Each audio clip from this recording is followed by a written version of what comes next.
If you've ever been unlucky enough to scroll through developer Twitter, you've basically seen that everybody's trying to find out new ways to scam people. I'm not here right now to go over the cool new ways people are trying to scam others, but I think the most obvious one in the past few years is rug pulling. People creating what they call shit coins or meme coins, making their followers buy them up and then just cashing out. I know this isn't as trendy right now in 2026, but I think it could be a very cool minigame. Maybe if there's something in your heart that really wanted to try this out a few years ago, or maybe you still want to try it out for some reason, that evil part of your brain still a bit curious of what if I scam people right now. Maybe by playing this game you get it out of your system and nobody gets hurt. Anyway, I just wanted to make a very short game, not a complicated game, and pump it out in just a few days. So here's the process of how I made it. Okay, so the main point of the game is to earn as much money as possible, to scam as much people as possible, before all comes crashing down. So let's start sketching out the gameplay. At the top we're gonna have the total amount of money earned, or your budget. At the middle we're gonna have this graph, right? Like you've seen this type of graph before, like you see the value of an asset go up or down. In this case it's gonna be your shitcoin. And at the bottom you're gonna have this huge button that just says pool. So whenever you feel like you've earned enough money, or you're too scared that the value of the coin is gonna crash down, or the police is gonna come after you or whatever, you just press the button and it's all over. I also wanted to add 2 new buttons. I was, to be honest, tempted to add a lot of buttons, but I didn't want to make this game complicated for just a few minutes of fun. So the first button I added was the boost button. So what this does, it basically boosts the coin in some way, like maybe it adds value to the coin, but it also increases the risk of it crashing down. You also have this coin here at the right side of the screen, and I'll tell you about this coin later. But basically it's like a wager with the devil to make your coin even more valuable. I also squeezed in this news thingy that's gonna tell you good news or bad news. So good news can increase the value of your coin or reduce the risk, and bad news can do the opposite, right? So you keep an eye on the market and the news to make your decisions around your coin, which are not many. Again, I wanted this game to be very simple, so this game shouldn't take more than 3 days to complete, right? Before I committed to this game fully, I wanted to test out lines in Godot. Maybe that sounds not too hard, but I never done it before, so if it didn't work as simply as I wanted to, I was gonna give up on this. I was testing different things like widths and whatever. You can ignore this thing at the top. I was just testing some things out that didn't really work out, but at the end I got it to work, and yeah, it was time to move on. At this moment, I entered a weird dilemma with myself, and this was about what art style I should go with. So I've had a love-hate relationship with pixel art. I like to see a lot of good pixel art, but I think sometimes, to be honest, people kinda use pixel art sometimes just because they think they have to in indie games, and that kinda results in some weird art for the game. Maybe that's not the case anymore. I think what happened was that I saw a tutorial years ago that had very awful programmer art that happened to be pixel art, and I was so offended by the lack of effort that I really never even tried it. But I've come to appreciate it a lot, and I'm not an artist myself, but I told myself this game is gonna take so little time that if I don't do pixel art for this game, I may never try it, because I won't have another excuse to try it out, because I don't think I can come up with a shorter game than this. So my main worry with this game was that the lines were not gonna look good at all when I make this low resolution. For example, my fear was that the rest of the game was gonna be pixel art, but the line is gonna look very ugly and not pixel art at all. I saw this Reddit post from some guy years ago that tried to do something like this and failed, so I was about to give up, and I didn't even try it out myself. So I just decided to go take a nap. Maybe once I wake up I can decide whether I want it or not.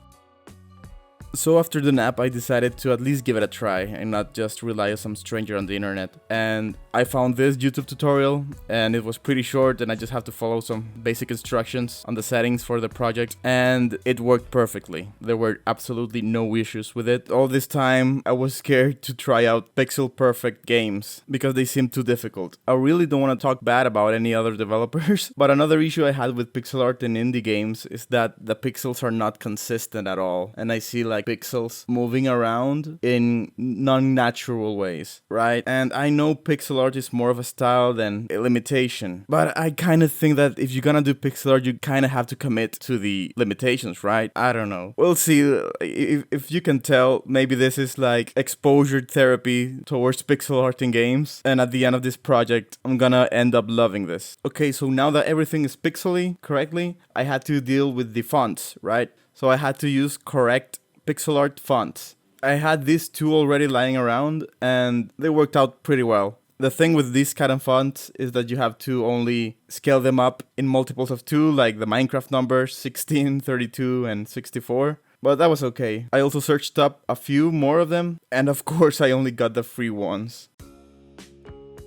Anyway, I found this app on the App Store called Resprite, that is like a sprite or Aceprite, I don't know how to pronounce it, but for the iPad. It was very easy to use and has like the Procreate shortcuts, so it was very easy for me to use. So now it was time to create the main assets. The main button is the pull button, right? My first attempt to create the pull button was very bad. It looked very, very ugly, and I was starting to get frustrated and kind of regretting this whole pixel art thing. The style I was going for was this kind of old buttons that are all sun bleached and looked very ugly and old. Like, I kind of like that aesthetic. I went with it as well with my mobile game, that this robot is supposed to be like this also sun bleached old computer, right? I don't know if it looks like that or it just looks very ugly and dirty. I decided to just redraw the button instead of just giving up on the style. I just committed to it anyway, so I might as well. Now creating the other buttons.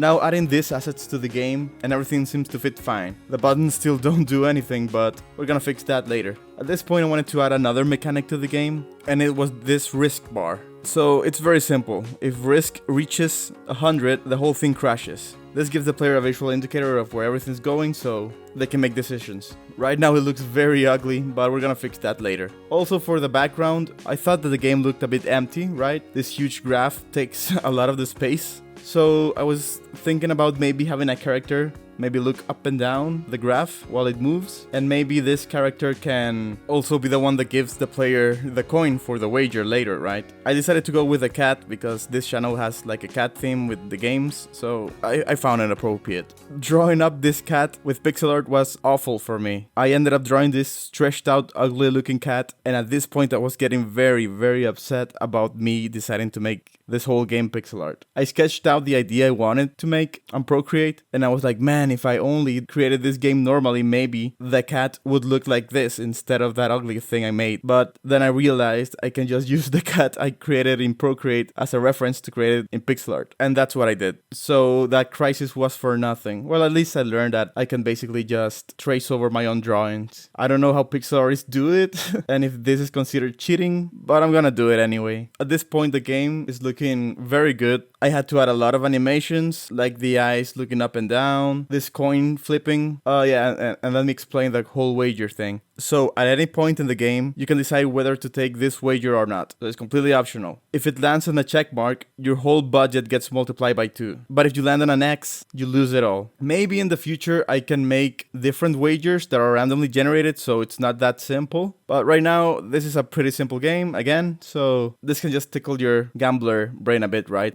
While trying to export for the billionth time from Resprite to my computer, I got a message that I couldn't because I just went through the whole trial version of Resprite. So I decided to just buy it. I didn't expect this game to have a budget, but I mean, the software was cool enough, so I decided to just pay up. It's a bit pricey, I think, but it's a lifetime thing, and it's not a subscription. I know that's a very low bar, but I appreciate it always when software is like this in a world of subscriptions. So I just paid the $20, and now I think I'm gonna have to be a pixel artist. This way I don't feel like I'm wasting money.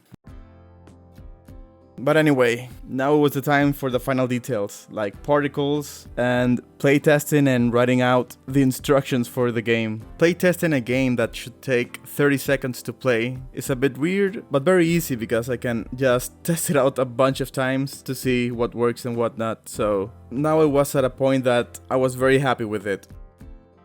Making this game took me way more time than I expected, but I'm very glad I did this. For years I've tried to force myself to create a pixel art game, but I've always run away from it. As you saw in this video, I was mainly blaming other people for doing things that in my eyes were bad when I didn't even really know how to do this myself. So maybe in the end I was just projecting my own insecurities into someone else's game. I'm happy with the scale of this game. I wanted this game to be short and it ended up being very short. It has instructions, it has a clear ending, and it has a reason for a replay, right? So if the player wants to beat their high score, they can do that. And I don't think anything is missing. Is the game the most fun in the world? I don't think so, but doing this sort of short game is a very good exercise in finishing a project, and I really recommend it to anyone that struggles with finishing a personal project. Like, it doesn't have to be perfect, it doesn't really have to be fun if you're doing a video game, but at least finish it, and just know that you tried your best. I read through the subreddits of game developers a lot, and it kind of breaks my heart to see a lot of developers that dedicate so many years to video games that they end up just giving up on them. It really doesn't have to be like this. Just put things out there, and if this dumb little game about scamming people can inspire you to at least publish something and make it exist, then that's great. The game is on my itch.io. Thank you so much for watching, and I hope to see you soon. Bye.